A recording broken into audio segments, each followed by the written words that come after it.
It was really, really tough for me to actually decide on this. Was it? Was it really? It was. It was too for me. DeMusliM is undefeated in the group stages, and just by that alone should tell you how powerful of a player he is. He really is one of the best, in my opinion, the best Terrans in the North American Star League. But Hasuobs has also been known to have remarkable PvT. Now, when I looked at the styles and I saw Hasuobs and his passive style against DeMusliM's very, very, I would say, aggressive style, but very timing-oriented style, I was thinking, you know, who is better in that, you know, who is better when it comes down to the metagame and what the players are probable of doing in terms of builds, in terms of openings, in terms of specific ways of getting ahead. And I really feel like Hasuobs, his super standard style is actually going to defend very nicely against any aggression DeMusliM throws at him. He'll be able to get to his late game stage, which I think is where he shines the most. And I'm going to give it a Hasuobs, actually, Mr. Frodan. I had to go through that monologue just because I know your microphone was... Yeah, guys, the clarification, my microphone fell away from my face a little bit. I had no idea what was going on. And so Andre had to just keep talking for a while. But yeah, no, in the end, you picked Hasu. Now, I went with DeMusliM because DeMusliM has beaten Hasu 4-0 in the past and over track record. And yes, DeMusliM has been on record to say that he struggles against Protosses, but DeMusliM beat Hero. I don't care how he beat Hero. I just care that he beat Hero. And DeMusliM is a champion, and Ben told me, Mr. Bitter said, don't bet against Benjamin Baker, otherwise you will regret it. So I'm going to pick DeMusliM for this series. Well, that said, it's like volcano insurance, though. Yes, he's 4-0, but you're still going to invest in volcano insurance because aren't we due for one? Yeah, because it only takes one time to be wrong. Is that what you're saying? It's like it hasn't happened, so you should get volcano insurance because we're due for it. But it's a Family Guy quote. It's not supposed to be logic. I thought you were going to get it. Never mind. Dude, what seasons? I stopped watching Family Guy after like the... Oh, wow. So don't even give me that. I'm sorry. I missed that completely. That's totally cool. No, it might not be season 1. I lied. It's totally cool. But Hasuobs, I wouldn't be surprised if he took this series either because... I mean, he's capable of mixing it up. You know, last time we thought he was going to play macro, and then he 4-gated show. So... anything can happen, really. You could see that Hasu gearing up to go for a 1-gate expand. Look at how annoying DeMusliM's being while avoiding the Zealot as well. Great Myco to stall. Oh! Trying to see if he can get one more last delay in.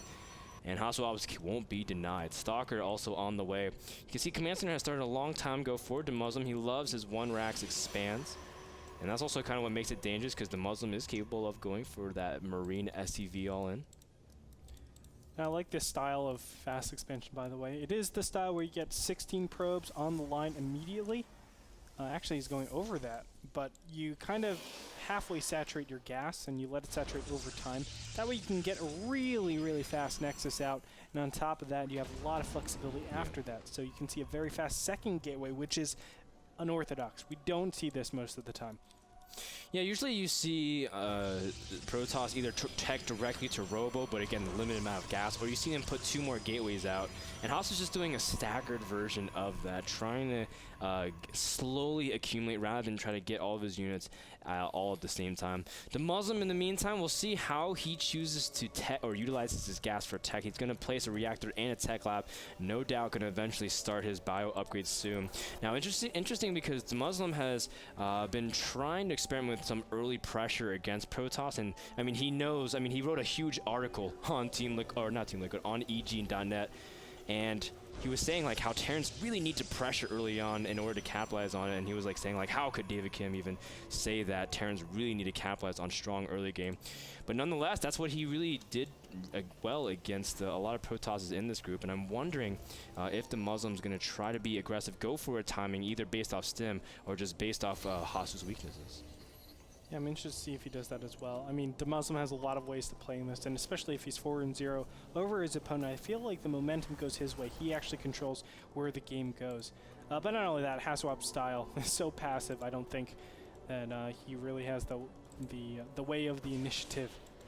That being said, Hasuobs is going to poke in here, sees the first Marauder.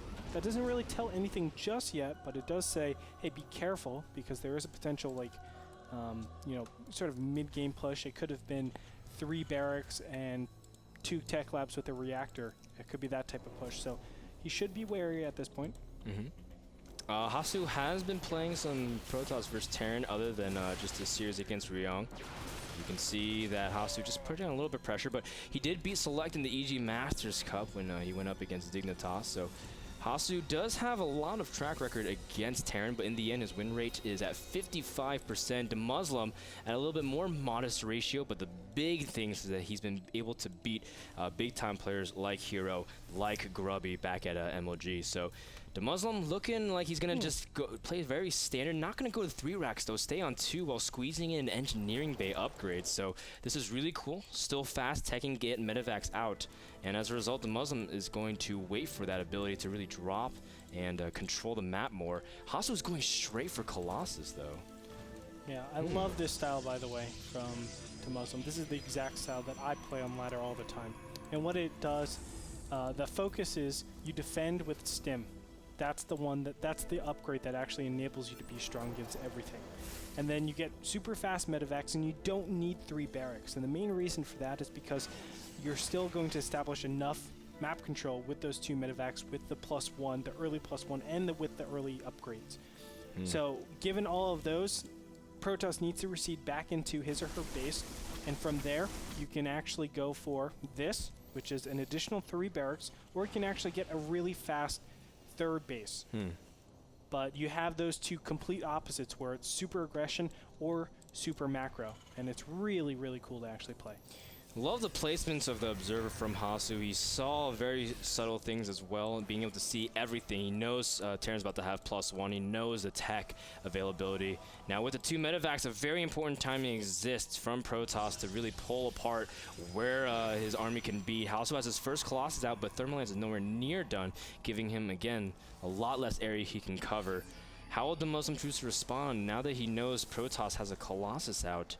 Has to be really cautious, because if you mess up once with force fields, it can do some really wonky things. Should back from here. There's no need to actually push in. Having that Colossus out, you normally have your Zealots, Colossus, and Sentries all in this phase, with the emphasis on the Colossus doing a lot of damage, the Zealots tanking, and the force fields actually giving you an ability to, you know, kind of contour the units to a position where your Colossus are strongest.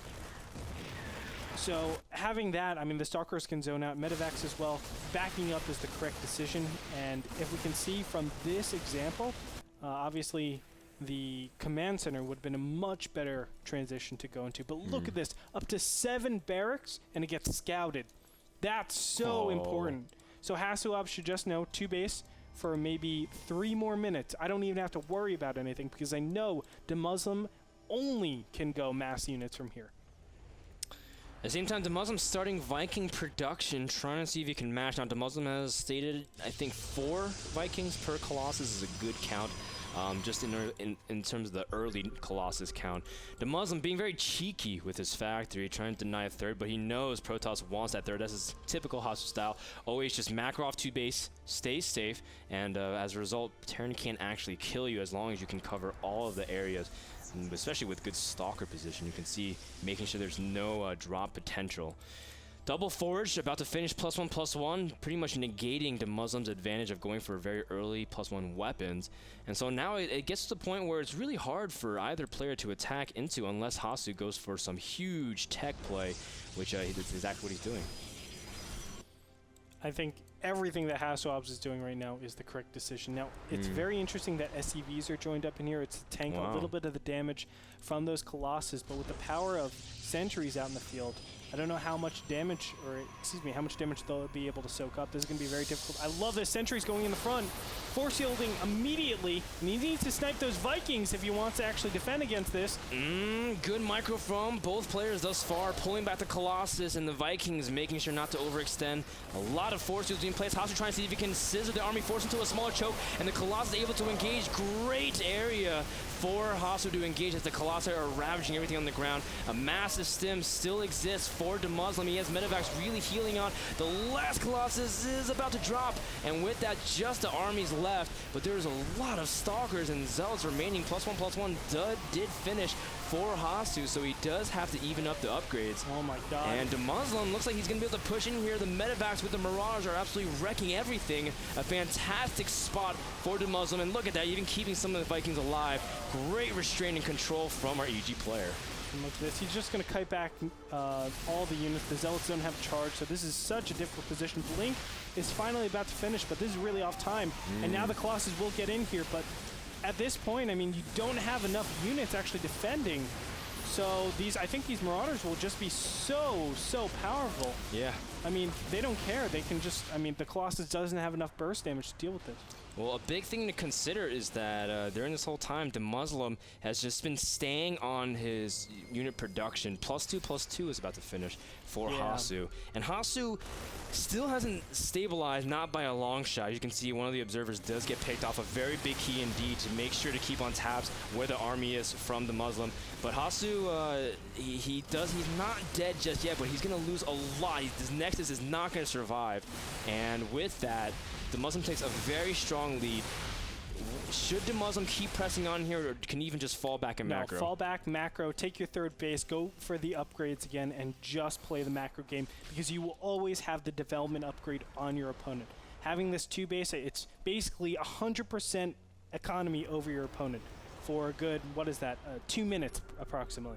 So just take that advantage and go from there. But I mean, pressing in like this is still very safe. I don't disagree with anything that DeMusliM is doing at this point. DeMusliM just wants to prevent Protoss from feeling comfortable of expanding while he gets his third up. And as long as he has that insurance that he's able to get that strong economic lead, start that third before his opponent, he knows he's got a really strong thing. He knows his army is bigger too. I mean, Hasu would have loved to engage by now because he sees 2-2, and he knows, Zealots, they don't have charge, and he doesn't have real ability to deal with the units, doesn't have a good position as well.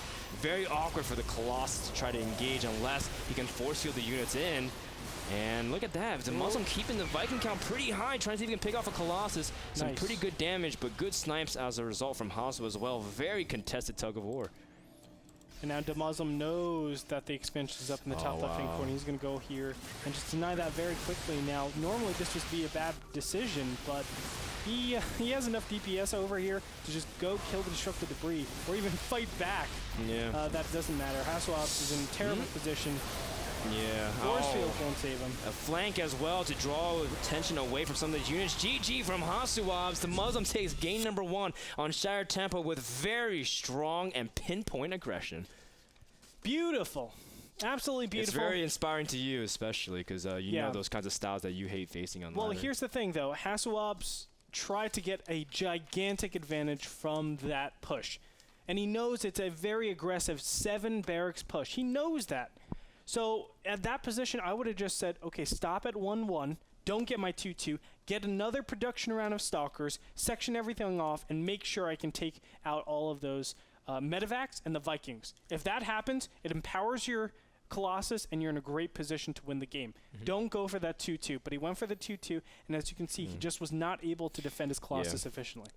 And also Hasu was gearing up for an expand as well, and it's really hard to manage all your resources to expand tech and make units. Just didn't have enough, but it was so slight because imagine if he dealt with enough. He had enough stocks to deal with the Vikings. Whole different story because the Colossus turned the tide of the battle. And at one point, after all the dust settled, there was 2 Vikings, like 5 Marauders and Marines left with the reinforcements was too much. The medevac staying alive was key as well.